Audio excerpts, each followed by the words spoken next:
ఆశ్రయించిన వాళ్ళని, కృష్ణుని, విష్ణువుని ఆశ్రయించిన వాళ్ళని వైష్ణవులు అని పిలుస్తారన్నమాట.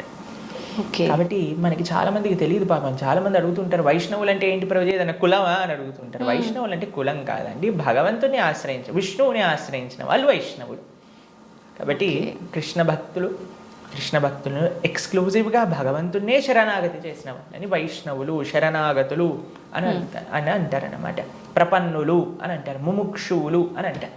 కాబట్టి మనం భగవంతుని ఆశ్రయించిన వాళ్ళని వైష్ణవులు, కృష్ణ భక్తులు అని మనం వ్యవహరిస్తూ ఉంటాం అనమాట.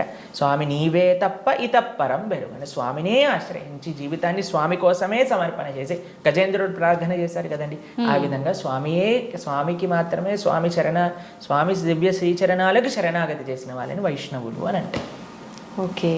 అయితే ప్రభుజీ, కృష్ణుణ్ణి ఒక్కొక్కరు ఒక్కొక్క రకంగా పిలుచుకుంటారు. అసలు నిజంగా కృష్ణుని ఏమని